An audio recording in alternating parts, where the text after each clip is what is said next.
আপনি আল্লাহর কোন নিয়ামতকে অস্বীকার করবেন?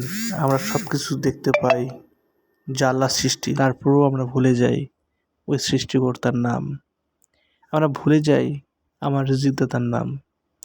আমরা ভুলে যাই আমাদের পালনকর্তার নাম।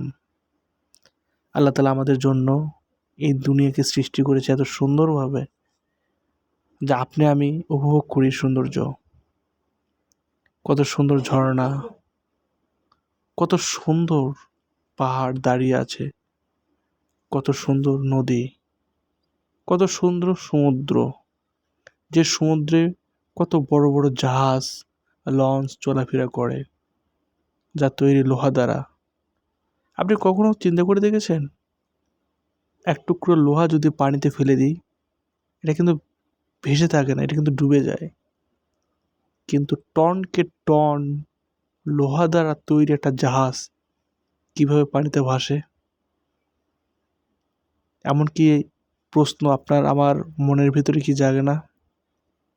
এছাড়াও আকাশের উপর দিয়ে বিমান, হেলিকপ্টার, প্লেন উড়ে যায়, যা কিন্তু লোহা দ্বারাই তৈরি।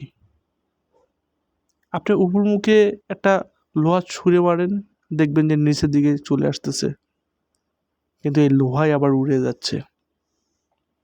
আল্লাহ তাআলা মানুষের মস্তিষ্কে এমন একটা সার্কিট রেখেছে, যেটা দ্বারাই কিন্তু সম্ভব হচ্ছে এগুলা, অসম্ভবকে সম্ভব করে দিচ্ছে। এটা কিন্তু আমার আল্লাহরই দান। এই মস্তিষ্কের মধ্যে এত বিবেক বুদ্ধি, এটা কিন্তু আমার আল্লাহই দিয়েছে।